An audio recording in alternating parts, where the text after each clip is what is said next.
some kind of hackle rises in me when people talk endlessly about tradition, whether that be the Western tradition or the Eastern tradition, because, for example, a thing that I value probably more than anything else in Western thought is a principle of iconoclasm, is a principle of knocking down traditions. Now, of course, one can't first posit such a principle and then exempt from it, the sacred cows of European culture. So they must also be in there, in the fight. But the problem is, you see, I really am arguing both ends against the middle, because while I'm saying this, I really want a great tradition, but not that one.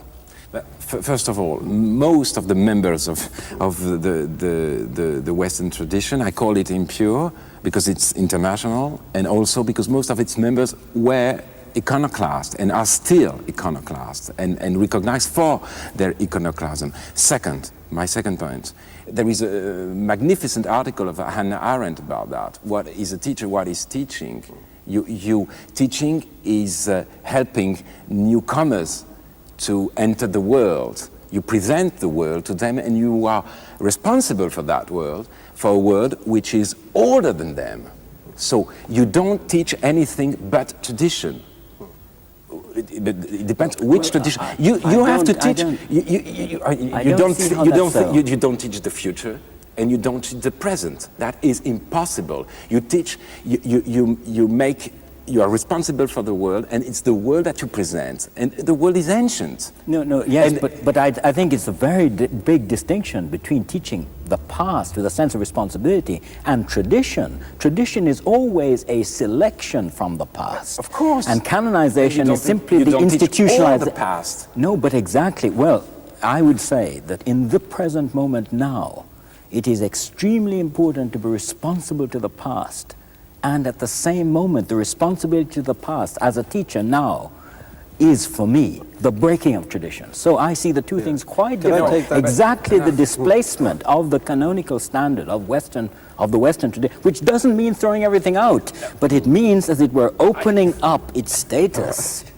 Is a responsibility to the past, because the past has been so selectively and narrowly defined. As institutionalized in the dominant Western tradition, it has excluded 9/10 of the world. I don't think the choice is between a kind of abstract universal culture, which is entirely in the hands entirely debased in the hands of the electronic media and mass culture, and on the other hand, national universalism. I think there is the in-between, which is that the cultures we live in are increasingly impure. It's not just that the Western tradition itself was always impure, but we are in a historical moment of greater impurity. I mean, hybridization is a moving feast, and the notion that we, wouldn't have to redesign the cultural curriculum. Let me say cultural curriculum, because it's not just what we teach, exactly. It's what we teach and read, and the values around us and the images, etc. That we don't have to rethink what that cultural curriculum is in this historic moment. I don't understand that. It's also different in English, because English does have a world literature, of its own. In that sense, I agree with you. But what I wanted to do was to say, okay, let's take that out of the academy, and into the streets. And you've got this great mélange of cultures going on, and you were talking about wanting to be iconoclastic towards all the traditions of the society. Now, let me, to take the other side, put up the defense for some of the traditions of the society, and in particular, one of the most, let's say, discredited terms in the society, which is socialism. That's to say, here's this word which has just been roundly abused and rejected by half of Europe. It should be possible to say we do need to have principles of community, principles of, that's to say the state still needs to intervene in society, it can't retreat altogether. There should be a way of creating a just society according to socialist principles without throwing that away. Now, I put that actually at its most extreme, because I suspect it's something with which Alain anyway doesn't agree, and maybe you don't either. So. Well, it's not that I don't agree. I do agree in a way. It's not that I don't agree. I would say, two things about it. First of all, I don't think that the crisis around the word socialism is now exclusively limited to one half of Europe. And in a curious way, although even for many of us who never believed, in actually existing state socialism, that nevertheless those events have undermined the validity of the term itself. Now, I don't mean by that it's undermined the need for a critical language in which, alternatives to the existing society, the aspiration to create a more just and democratic and open and tolerant human order, that all of that has disappeared. But its association kind of automatically with socialism, I think that has become deeply problematic, East and West. Mm-hmm. Now, the question of alternative values for me still remains. Yes. What is deeply problematic is how you give those alternative values any kind of institutional, organizational, social, political expression. And until one can begin to see one's way through that latter part, the values remain, and I think they do remain. Anyone who call themselves socialists is not just going to sort of, pay one's money and buy into consumer capitalism forever. But it's very difficult to maintain them in any grounded way. About socialism, I would have two things to say. First of all, I am maybe more ready than you to sacrifice the word, because I think socialism was compromised in what was called real socialism. But I'm not ready to sacrifice all leftist ideas and the premises of the left. And one of these big premises of the left was that a culture reserved to the bourgeois should be open to everybody. Mm-hmm. And that is disappearing through what I called earlier the professionalization of culture, because the bourgeois don't care that culture anymore themselves. So, and the professionalization of culture is the real danger of today, the death of culture. The death of culture will not be its disappearance, will be its professionalization.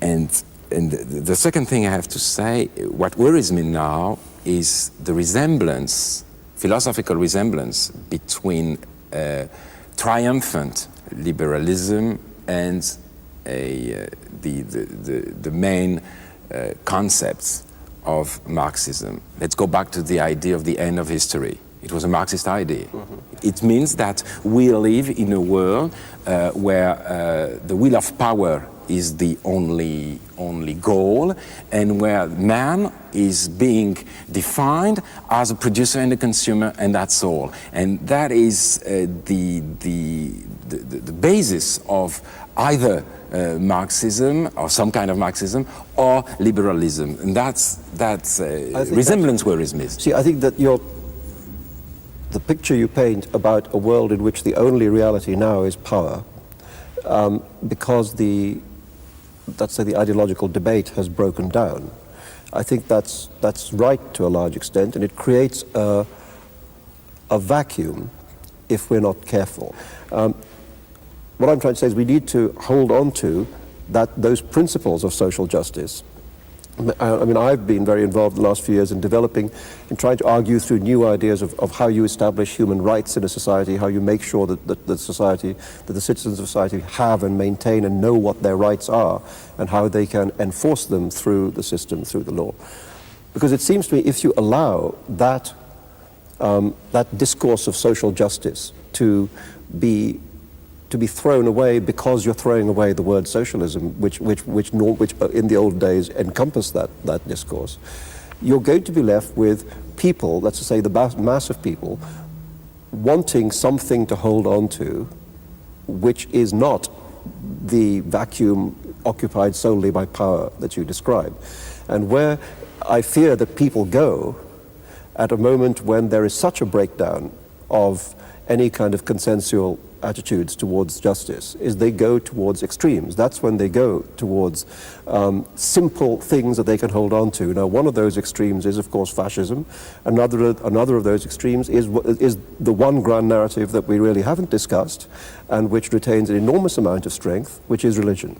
And that's and that's where people go. I mean, if you give them a secular state in a condition of moral breakdown, people want moral values, and if the secular state is not providing it, they go back to religion, and that religion can become the mirror of the huge power that you describe.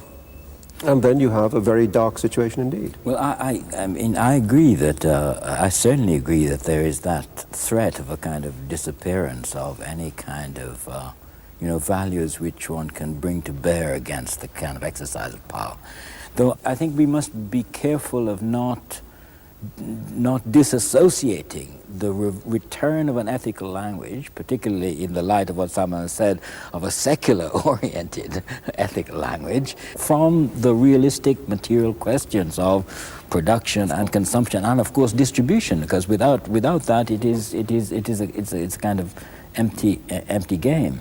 And so, I mean, that is, I think, what makes the question of socialism so problematic, because whatever else you could say about socialism, it did bring those two things together. It did insist there's no point talking about people being free unless they have the means by which they can exercise that freedom. So it gave it a kind of grounding in material life, etc., which I think we have to retain, whatever you call it. Well, perhaps what would be a better expression of what I'm saying, carrying on from what you just said, is that the issue, seems to be the issue is liberty.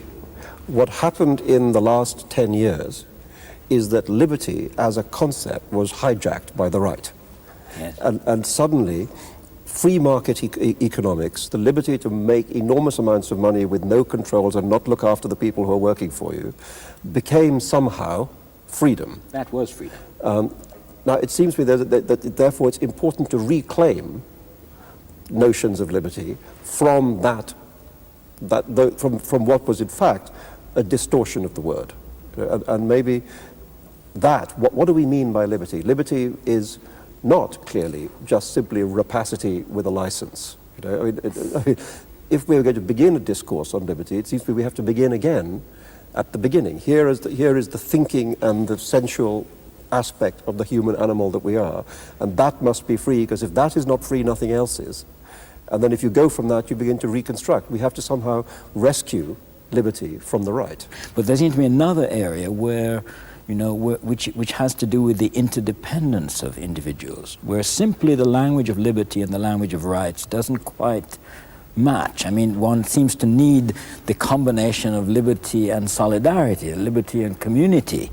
Yes, or fraternity, exactly. And once again, kind of, how do you give... Real socialism. Yes, but nevertheless, how do you give fraternity, some kind of real social and political expression? And that takes us back, after all, to exactly what has been the dilemma of socialism, because the state was supposed to be the form in which one expressed those interconnectedness. One knows exactly what happens when then the state accumulates the power and tries to live the life of society for it, so one doesn't want that. But on the other hand, we know exactly the opposite, which is the kind of neoliberal dream that all those social problems can be resolved by simply letting individuals kind of privately, prepare or make out for their own provision. That doesn't work either. So it seems to me we need some ethical and political social language which expresses what we cannot possibly achieve as lonely individuals. Well, I agree with you that individualism is a danger, liberal individualism. I feel it also as a lie, because we live in a very, very conformist society, calling itself individualistic. But I disagree on the word, on the concept also of fraternity.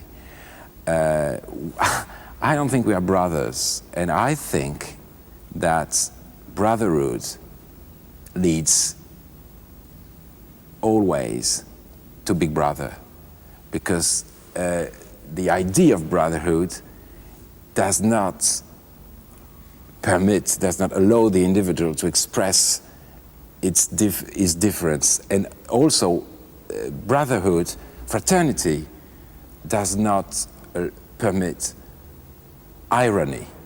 There is, I think, an incompatibility between fraternity and irony. And all this fraternal societies, irony was always forbidden. So we have to have it in mind. It's one of the lessons of totalitarianism. And as I go back to Hannah Arendt one more time, she says that humanity reveals itself not in fraternity, but in friendship. Friendship in the Greek sense, not in the modern sense of just confidence, intimacy, in the Greek sense of sharing the world through dialogue, which means the existence of a public space, and which should be the only solid definition of democracy. You know, the idea of getting to solution through discussions.